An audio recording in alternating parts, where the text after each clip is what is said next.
Last one, Jonathan K. again. You've spoken many times of being the last one out in terms of advocating for Western civilization. What exactly do you mean by this? I don't know if I know what that means. I don't remember particularly saying I'm going to be the last one out. Let me read the rest of this. What exactly do you mean by this? Is it a specific event you have in mind as to when such a point is reached? Although it goes without saying that we Strata Loungers are a whole inspired by your tenacity, isn't this also rather susceptible to being boiled in the pot? I think I get it. Yeah, I get it. I've said many times I'm the last person standing on this hill, and I will be.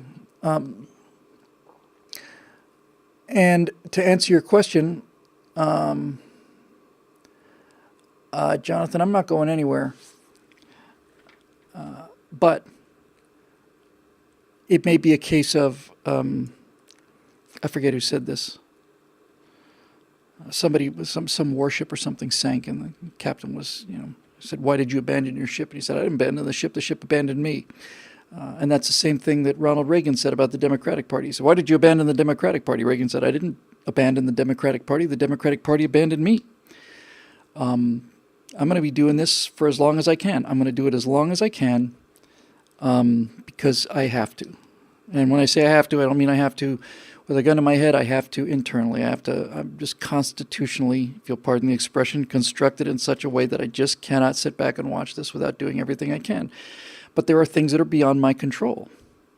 And this whole membership thing is one of them. The whole thing. The whole Koch brothers thing that we talked about. The whole buying YouTube. It's all beyond my control.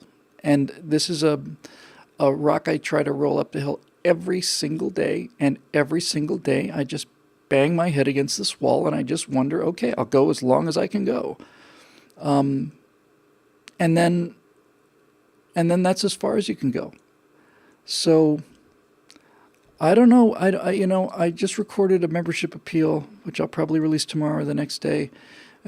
Somebody gave me some advice. I said, I don't know what to say anymore. What do you say about this? And somebody said, that's easy. I've been a salesman before. They said, why don't you just ask people what it would take to make them a member of BillWhittle.com? That's exactly what I did. It's a good question. What would it take?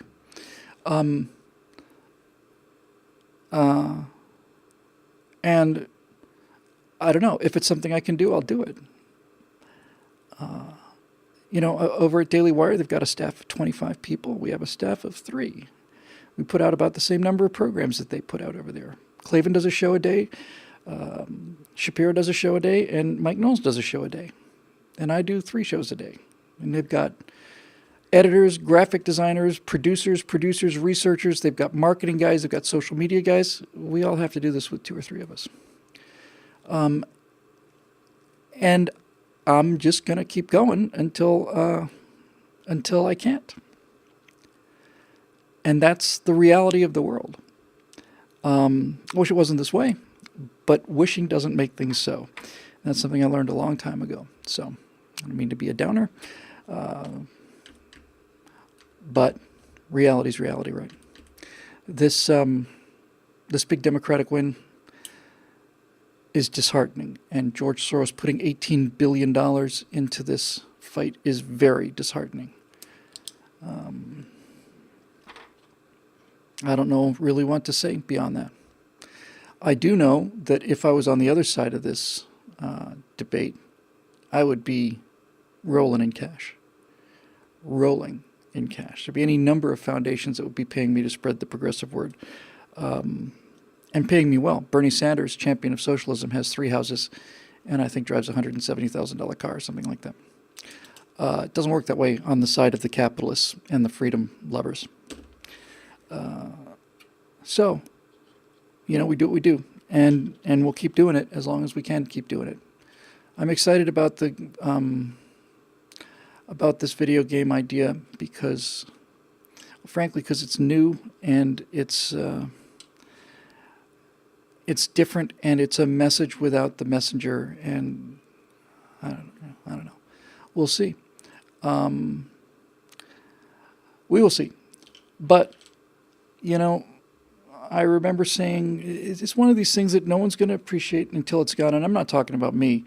I'm talking about the whole thing, the whole country. Someday, if we don't sit up and start fighting these people rhetorically and with messaging, because that's how they're winning. They're certainly not winning with guns. Have you noticed that, by the way? They're not taking over this country by armed insurrection. Has that occurred to anybody yet? That this is not how it's happening? Anybody realize that the way it's happening is through rhetoric and things like graphics and color choices and all the rest of this nonsense, and turning a phrase and putting together an argument? You may have noticed that these progressives who are trying to destroy this country and destroy its freedoms are doing it with a morbid fear of paring knives. They're not armed. Being armed against these people with weapons, with bullets and guns, is useless. They're not using bullets and guns. You're never going to have a chance to shoot at any of these people because they're not going to march down to the State House with rifles and guns, because they know if they did, those of us that have rifles and guns would simply stop them. This is not where the fight is. The fight is you are out of ammunition. The whole side is essentially nearly out of ammunition where it counts, where the fight is. The fight is in rhetoric. The fight is for the culture. The fight is for the idea. And ammo is hard to come by, and it's just a shame is what it is. And I don't know what it's going to take. But I remember saying to a group of very wealthy people at a fundraiser that had nothing to do with BillWhittle.com. It was for Veterans Airlift Command, and it was for flying extremely wounded soldiers anywhere around the country. And I went in there and I was decided I was going to vacuum that place out. I wanted every dollar that was in that room for those guys.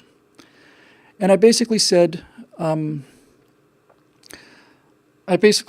we all know that this is a fundraising dinner, and we all know that we're going to ask you for money for these soldiers. We're going to ask you to pony up something for the sacrifices they've made, and you're going to be asking yourself, well, how much really should I pay? And I said to them, let me put it to you this way. If you lost all of these things, what would you pay to get them back? If these men had not given their limbs and their lives and their eyesight and their sanity and all the rest of it, and you had to worry about your little girl being mortared on the way to work, or whether your wife was going to come back from the grocery under sniper fire or not, if the world turned into that, if the world turned into you being arrested because of what you say you like, and this living hell comes to pass here, if that happens, what would you pay to get it back, to get back what you had? What would you pay for your freedom if you had to get it back? And you know, and I know, the answer is you'd pay everything. You'd pay everything you have. You'd give up everything you have to get it back. But we'd like to make sure that it's not a question of that. We'd like you to think about what it's worth so that it doesn't go away.